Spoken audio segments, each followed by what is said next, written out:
Warahmatullahi wabarakatuh. Alhamdulillah, wassalatu wassalamu ala Rasulillah. Saya nak respon sikit tentang isu influencer lah, yang suaminya melafazkan cerai. Dia kata, aku ceraikan dia, talak dua. Dan saya fahamkan bahawa sebelum ni dia telah bercerai sekali dan dirujuk kembali. Kemudian dalam live kemarin, suaminya melafazkan cerai dengan talak dua. Diulang sebanyak beberapa kali lah talak dua tersebut. Yang pertama saya nak sebutkan tuan-tuan Allah Subhanahu Wa Taala, ada tiga perkara yang kalau kita bersungguh pun dia akan menjadi, kalau kita main-main pun dia akan jadi. Salah satunya cerai. Cerai ni kalau kita bergurau dengan isteri kita pun, dia akan jadi cerai, jatuh talak. Dan kalau kita bersungguh pun, jatuh talak juga. Termasuklah cerai dalam kes yang anak muda ni, yang dikatakan influencer. Saya pun tak kenal siapakah mereka berdua ni. Cuma nak nyatakan bahawa dalam keadaan isteri pula, dalam keadaan mengandung, diceraikan buat kali kedua dengan talak dua. Kalau dicampurkan talak dua dan talak sebelum ni, maka telah mencukupkan 3 kota talak yang boleh diberikan. Dan jika berlaku benar seperti kalau disahkan oleh pihak berautoriti, pihak mahkamah, sebab perkara kes cerai rujuk ni perlu rujuk dan perlu refer kepada mahkamah. Mahkamah kena tentukan. Tapi di sudut teorinya, 3 talak yang telah mencukupi ini telah menyebabkan dia menjadi talak disebut sebagai bain al-kubra.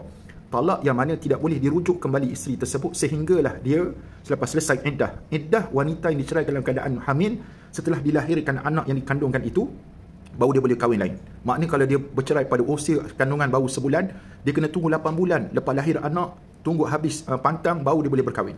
Apa yang penting tuan-tuan Allah Subhanahu Wa Taala sekalian, kalau tak habis pantang pun tak apa, boleh kahwin. Cuma biasanya orang habis pantang dululah berkahwin. Cuma nak sebutnya, iddah bagi wanita yang diceraikan dalam keadaan hamil mesti selesai iddah dia selepas melahirkan anak. Selepas melahirkan anak, dia sudah suci, dianggap sebagai boleh berkahwin lain.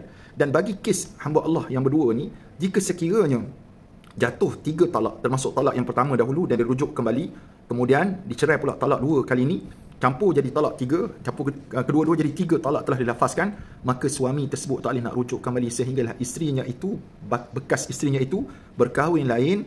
Dan syarat berkahwin lain, mesti suami yang baru itu merasai dia, maksudnya bersama dengan wanita tersebut dan diceraikan, baru suami yang lama ni boleh kahwin balik. Tidak boleh sekiranya kita upah Cina buta. Cina buta, walaupun orang buat tu orang Melayu disebut Cina buta, iaitu pak turut yang mana kita upah dia untuk kahwin dengan isteri kita dan dia tak menyentuh isteri kita dan diceraikan isteri kita dalam keadaan itu dan kita rujuk kembali, pernikahan itu tidak sah. Jadi berhati-hatilah wahai anak-anak muda di luar sana, jangan jadikan cerai rujuk ni sebagai konten untuk meraih pandangan manusia. Bahkan saya pasti akan dapat kecaman daripada pandangan manusia tersebut. Wallahu ta'ala alam. Assalamualaikum warahmatullahi wabarakatuh.